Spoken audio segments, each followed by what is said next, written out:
നമ്മുടെ വായൂര് പഞ്ചായത്തിലാണ്.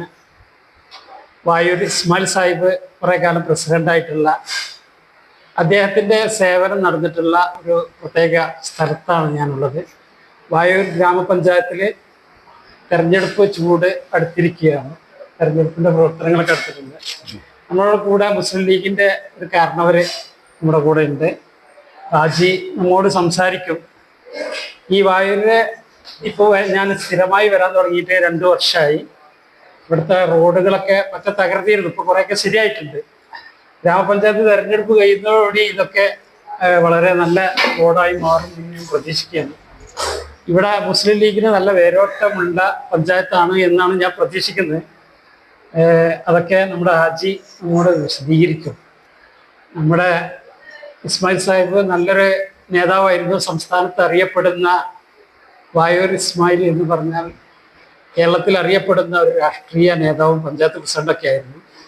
അപ്പോൾ അദ്ദേഹത്തെക്കുറിച്ചും അദ്ദേഹത്തിൻ്റെ സേവനങ്ങളെക്കുറിച്ചും ഈ പ്രദേശത്ത് പഞ്ചായത്തിലെ കാര്യങ്ങൾ പൊതുവായിട്ട് നമ്മുടെ ഹാജിർക്ക് അദ്ദേഹം പരിചയപ്പെട്ടുകൊണ്ട് നമ്മോട് സംസാരിക്കും. നമ്മുടെ ഏറ്റവും കൂടുതൽ ഇസ്മായിൽ സാഹിബ് പഞ്ചായത്ത് പ്രസിഡൻ്റായി എന്ന് പറഞ്ഞാൽ ഈ വാഴൂർ പഞ്ചായത്തിൽ വാഴൂർക്ക് ഒരുപാട് സേവനങ്ങൾ മുമ്പ് കൊണ്ടുവന്നിട്ടുണ്ട്. ഇപ്പം ലീഗ് ഓഫീസാവട്ടെ, നമ്മളെ UK വിഭാഗത്തിൻ്റെ ഇസ്ലാമിക് സെൻ്റർ ആവട്ടെ, എന്ത് കാര്യങ്ങളും കണ്ടിയത്ത് ഉസ്താദിൻ്റെ ഇതിൻ്റെ എത്തുന്ന പേപ്പറിന് അതൊക്കെ അതിനൊക്കെ പൂർണ്ണ ഉത്തരവാദിത്വം 3/4 ഭാഗങ്ങളും ഇസ്മായിൽ സാഹിബിൻ്റെ ഒരു കൈ അതിലെല്ലാ കാര്യത്തിലും. ഇവിടെ എന്തൊരു കാര്യങ്ങൾ നടക്കുകയാണ്, വാഴയിൽ എന്ത് കാര്യം നടക്കുകയാണ്, ഇസ്മായിൽ സാഹിബിൻ്റെ ഒരു കൈ അതിൽ ഉണ്ടായിട്ടുണ്ട്. പിന്നീട് നമ്മളെ പ്രഗത്ഭന്മാരായ പഴയ നേതാക്കന്മാർ മാമു മൗലവി, അബ്ദുള്ള മൗലവി ഇവരൊക്കെ ആയിരുന്നു. ഞാൻ ആദ്യത്തിൽ ഒരു കോൺഗ്രസ്സുകാരനായിരുന്നു. ഒരു 83-ൽ ഞാൻ കോൺഗ്രസ്സുകാരനായിരുന്നു. അതിന് 83-ല്ല, 76-ൽ 77, 78 കഴിഞ്ഞതിന് ശേഷമാണ് ഞാൻ ലീഗിലേക്ക് വരുന്നത്. അതായത് അടിയന്തരാവസ്ഥൻ്റെ കാലത്ത് നമ്മളിവിടെ കൂടെ കളിച്ചിരുന്ന കുറേ ആൾക്കാരെ അടിയന്തരാവസ്ഥൻ്റെ കാരണം കൊണ്ട് പിടിച്ച് ജയിലിലിട്ടു. അതുകൊണ്ട് എൻ്റെ വീട്ടിൻ്റെ മുറ്റത്ത് കൂടെയാണ് നമ്മളെ സുഹൃത്തുക്കൾ പോലീസ് പിടിച്ച് കൊണ്ടുപോകുന്നത്, ജയിലിൽ കൊണ്ടുവരുന്നത്.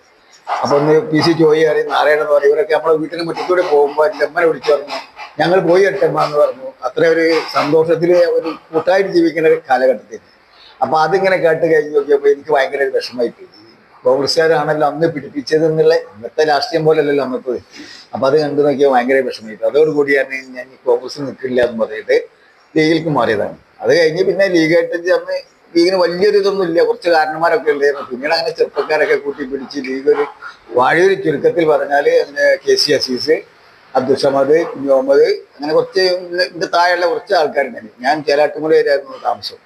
അപ്പോൾ അവിടുന്ന് കുറച്ച് ആൾക്കാർ നമ്മൾ പൂമ്പറ്റ മൈജിബ എന്ന് പറഞ്ഞ കുറച്ച് ആൾക്കാരുണ്ട്. അവരൊക്കെ കൂടെ കൂടി ഞങ്ങൾ ഒരു കോൽക്കളി ഉണ്ടാക്കി അങ്ങനെ ലീഗിനൊന്ന് ഉഷാറാക്കി കൊണ്ടുവന്ന്. അപ്പം അന്ന് ഈ കാരണന്മാരായിട്ട് മാമൂലി അബ്ദുള്ള ലിബലാണ് എൻ്റെ ബാക്കിലുള്ള അദ്രമനായിയാണ് മരിച്ചുപോയി.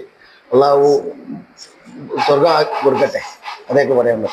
അപ്പം അങ്ങനത്തെ ആൾക്കാരൊക്കെ കൂടെ കൂടിയാണ് ലീഗ്. ഇപ്പോൾ ഒരു വേറോട്ടാണ് ലീഗ്. ഇപ്പോൾ ഇവിടെ ഒരു സൗഹാർദ്ദമായിട്ട് പോകുന്നൊരു വാഴൂർ. ലീഗിൻ്റെ കാര്യത്തിൽ ഇസ്മായിൽ സാഹിബിൻ്റെ പങ്കാണ് തോനി വാഴൂരുണ്ടായത്. അല്ലാണ്ട് മറ്റു കാര്യങ്ങളൊന്നും ഇപ്പോൾ തന്നെ. പിന്നെ ഇപ്പം തെരഞ്ഞെടുപ്പിൻ്റെ കാര്യമല്ലേ, ഇപ്പം ജയിക്കാനുള്ള അഭിപ്രായത്തിലാണ് നമ്മൾ നിൽക്കുന്നത്. ഇപ്പോൾ ആവയാണ് നമ്മളെ ബാബാക്കാരനെ അബ്ദുള്ള എന്ന ആവയാണ് ഇപ്പോൾ നമ്മുടെ ലീഗിൻ്റെ സ്വതന്ത്രമായിട്ട് നിൽക്കുന്നത്. മറ്റേത് അങ്ങേ 11-ാം വാർഡിൽ 10-ാം വാർഡിൽ നിൽക്കുന്നത് കോയറ്റി എന്ന് കോൺഗ്രസിൻ്റെ രണ്ടും വലിയ ഭൂരിപക്ഷത്തിൽ ജയിക്കും എന്നുള്ളൊരു ഉറച്ച വിശ്വാസത്തിലാണ് ഇപ്പോൾ നമ്മൾ നിൽക്കുന്നത്. ഞാൻ പറഞ്ഞപ്പോൾ വല്ലാതെ അങ്ങനെ മുന്നത്തെ വരാനുള്ള പ്രായമായി പിന്നെ മുട്ടുകാല് വേദനയൊക്കെ ആയതുകൊണ്ട് വല്ലാതെ രംഗത്തിറങ്ങില്ല. പക്ഷെ എന്നാൽ എല്ലാത്തിലും ഉണ്ട്. ഇവിടെ അങ്ങാടിയിൽ എപ്പോഴും ഉണ്ടാവും. ഇവിടെ ഈ റിലീഫിൻ്റെ കാര്യങ്ങളൊക്കെ ഒരു റിലീഫ് നമ്മുടെ ഒരു 80, 78, 80 അവിടത്താണ് ഒരു റിലീഫ് പ്രവർത്തനം തുടങ്ങുന്നത്. അവിടെ ആ റിലീഫ് അന്ന് മുതൽക്ക് ഇന്നേ വരെ അത് നല്ലൊരു ഭംഗി കൂടെ പാവങ്ങൾക്കുള്ള സഹായമായിട്ട് സാധനങ്ങൾ വാടക കൊടുക്കുക. അപ്പം അതിൻ്റെ ഒരു ഇതിപ്പോൾ ഞാൻ കുറച്ച് കാലത്തും ഗൾഫിലായിരുന്നു. വന്നപ്പോൾ നടത്തിക്കൊണ്ടുപോകുന്ന ഒരാളില്ല എന്ന് പറഞ്ഞാൽ പിന്നെ പിടിച്ചതിലാക്കി ഞാനതൊരു മിതമായ രൂപത്തിൽ അങ്ങനെ കൊണ്ടുപോകുന്നുണ്ട്. കസാല, മേശ, ചെമ്പുകളി കാര്യങ്ങൾ കൊടുക്കുക. അതിൻ്റെ വാടക കിട്ടുന്ന എൻ്റെ പാവങ്ങൾക്ക്, അല്ലെങ്കിൽ എന്താ അസുഖമുള്ളവർക്ക്, അല്ലെങ്കിൽ വല്ല കല്യാണത്തിന് എന്തെങ്കിലുമൊക്കെ സഹായിച്ചു കൊടുക്കുക. എനിക്ക് കൊടുത്ത കാര്യങ്ങൾ. എന്നാൽ ഇവിടെ ചുരുക്കം പറഞ്ഞാൽ വാഴൂർ എന്ന് പറഞ്ഞാൽ ഒരു സൗഹാർദ്ദ സ്ഥലമാണ്. അത് ഏത് രാഷ്ട്രീയമാണോ അല്ലെങ്കിൽ ഏത് ജാതിയാണോ എന്നുള്ള പ്രശ്നങ്ങൾ ഇവിടെ ഇല്ല. എന്ത് കാര്യം എല്ലാം ഒത്തൊരുമിച്ചുകൊണ്ട് അനുഭവ സ്ഥലമാണ്. ഞാനേ ഇവിടെ വരാൻ 2 വർഷമായിട്ട് ഇവിടെ സ്ഥിരമായിട്ട് വരണം. ഈ സാഫി കോളേജ്, സാഫി ക്യാമ്പസ്, അതിന്റെ അതാണ് ഞാൻ ഇവിടെ വരാനുള്ള കാരണം. നല്ലൊരു സ്ഥാപനമാണ്, നല്ലൊരു കെട്ടിടമുണ്ട്, നല്ല പിന്നെ ക്യാമ്പസിന്റെ നല്ലൊരു ഭംഗിയും സൗകര്യവും ഒക്കെ ഉണ്ട്. ഇതിന്റെ സ്ഥാപകരാണ്. ഇത് ആരുടെ ബുദ്ധിയിൽ നിന്നുണ്ടായ ഒരു സ്ഥാപനം? അത്രത്തോളം എനിക്ക് അതിനെ പറ്റി പറയാനുള്ള ഒരു ഇതില്ല. കാരണം അത് ഇവിടെ വരുന്ന ടൈമിൽ ഞാൻ ഇവിടുന്ന് പോയിട്ട് ഗൾഫിൽ പോയിട്ട് ഞാനൊരു 30-35 കൊല്ലം ഗൾഫിൽ തന്നെ ആയതുകൊണ്ട് എനിക്ക് വല്ലാതെ അതിനെ പറ്റി പറയാനില്ല. നല്ലൊരു സ്ഥാപനമാണ്.